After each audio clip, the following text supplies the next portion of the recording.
Bonjour à tous et bienvenue dans cette nouvelle vidéo de présentation. Alors aujourd'hui je vais vous parler d'une réplique d'arme de poing de type GBB. GBB pour Gas Blowback. Donc c'est un modèle vendu par Cybergun et fabriqué par KWC.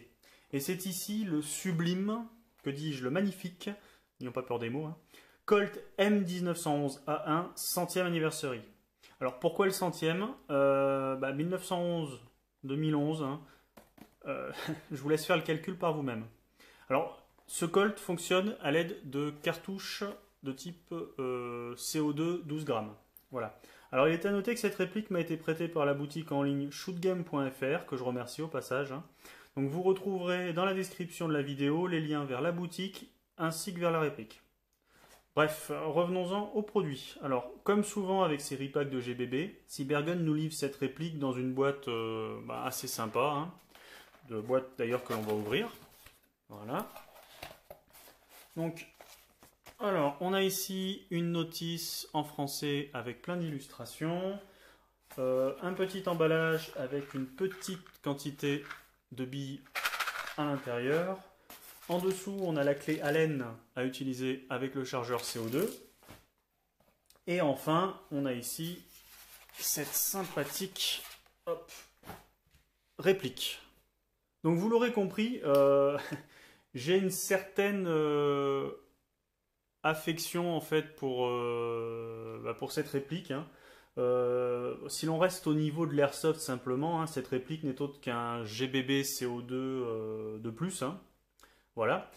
Mais en ce qui concerne l'arme, la vraie, eh bien c'est un objet en fait qui est chargé d'histoire. Hein, donc je vous laisse vous renseigner si le cœur vous en dit, notamment sur Wikipédia et d'autres sites spécialisés. Voilà. Donc, ce M1911A1, il est full métal, il fonctionne, comme je le disais, à l'aide de sparklets de CO2 de 12 grammes que l'on insère dans le chargeur. Donc, culasse, bien évidemment, mobile, hein, GBB. Sinon, donc, on retrouve, alors, de ce côté-là, voilà, de très beaux marquages réalisés au laser, des marquages Colt. Et alors, horreur, vous le voyez. De l'autre côté, donc, passe encore le petit 6 mm là, qui est quand même assez petit. Donc on échappe au KWC qu'on a en général. Mais par contre, on a un énorme Made in Taiwan. Je pense qu'un sticker aurait suffi, un sticker qu'on aurait décollé. Mais là, non, c'est aussi marqué au laser. Bon, ça pour le coup, personnellement, je trouve ça moche, que ce soit dans l'esthétique ou... Enfin, c'est moche d'avoir fait ça sur une telle réplique. À noter quand même, on se rattrape avec, comme d'habitude, un numéro de série unique. Voilà. Donc on retrouve, un peu comme d'habitude, à l'arrière, ici, on va essayer de la voir, une attache pour une lanyarde. Alors, pas de rail Picatinny à l'avant, hein, bien évidemment, ça n'existait pas à l'époque. Pareil, il en est de même pour la sécurité. Voilà, on a cette sécurité, certes, qui est là, d'accord. Par contre, voilà, à l'époque, elle n'était pas prévue pour être ambidextre, cette sécurité. Les mires, alors avant et arrière, sont d'époque, hein, voilà, c'est pas du Novak, loin de là.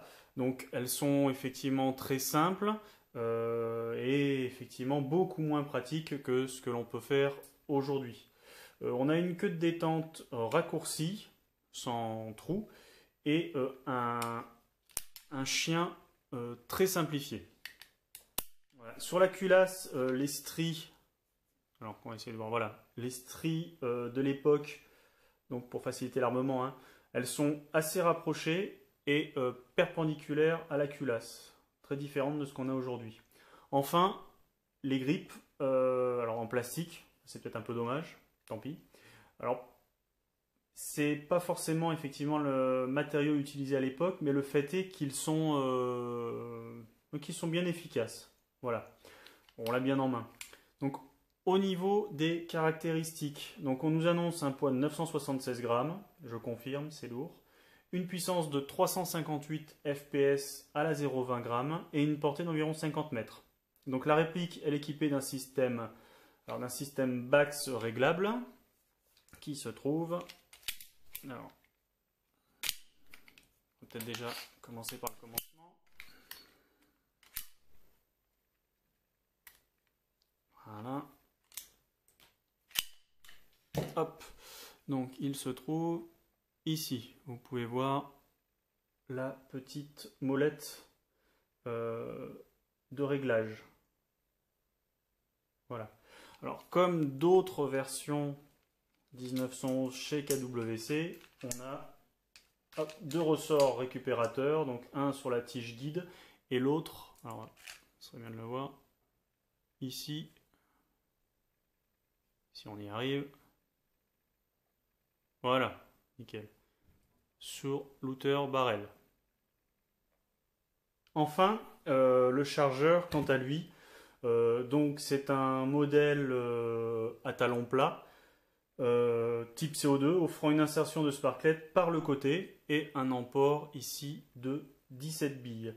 Alors prévoyez un bon bébé loader hein, parce que le ressort est plutôt difficile à comprimer et le petit ergot ici est pas très agréable à manier en fait. On se fait vite mal aux doigts, donc voilà, un bébé loader costaud.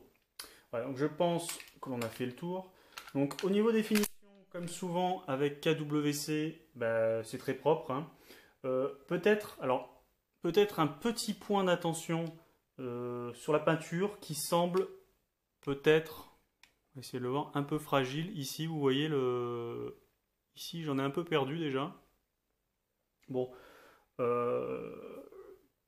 À suivre, à suivre. Je ne sais pas si c'est mon modèle ou je ne sais pas si j'ai fait quelque chose qu'il ne fallait pas. Bon bref, à suivre.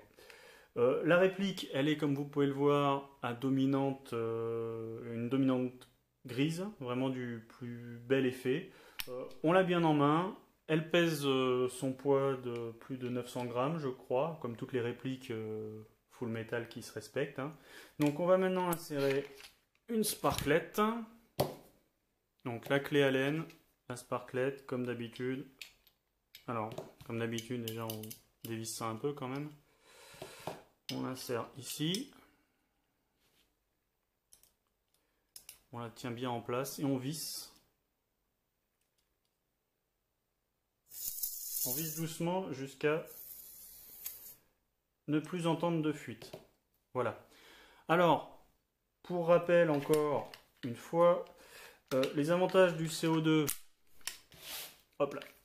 Les avantages du CO2, une réplique fonctionnelle, même par temps froid. On peut tirer entre 4 et 5 chargeurs de billes sur cette réplique-là, hein, avec une seule cartouche de CO2.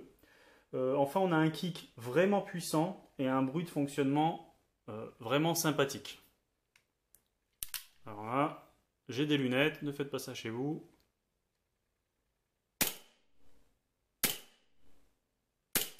C'est hallucinant, quoi. Le bruit que ça fait, là je le tiens à deux mains quand même, mais...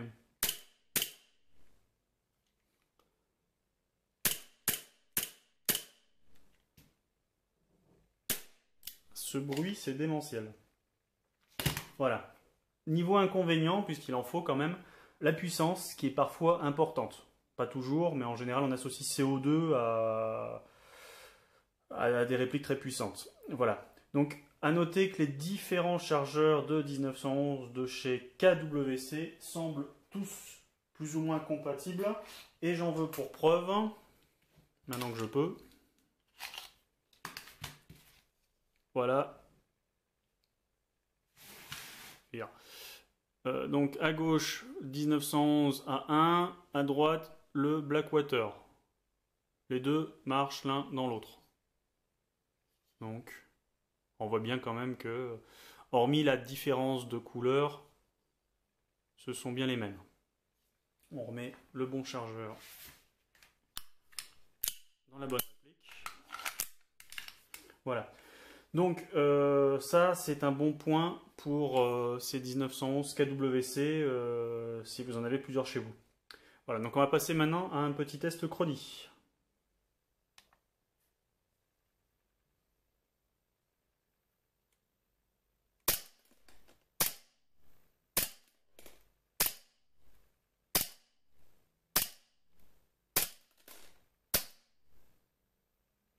Voilà, donc au final, on a là une réplique old school du plus bel effet, hein, un modèle indispensable pour tous ceux qui feraient du reenact de US période Seconde Guerre mondiale et Vietnam.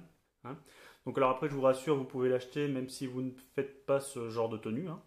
C'est pas interdit. Donc c'est un très beau M1911A1, malgré ce petit problème de marquage de l'autre côté, là, le Made in Taiwan. Mais bon, ça ne gênera peut-être que moi, hein. Le reste des marquages sont quand même très jolis, réalisés, je le rappelle, par laser. Donc l'interne, il est costaud, le kick, il est puissant, et la sonorité est vraiment très agréable, voire jouissive, hein. C'est vraiment une réplique plaisir. Bref, c'est encore un très beau jouet que nous vend là Cybergun.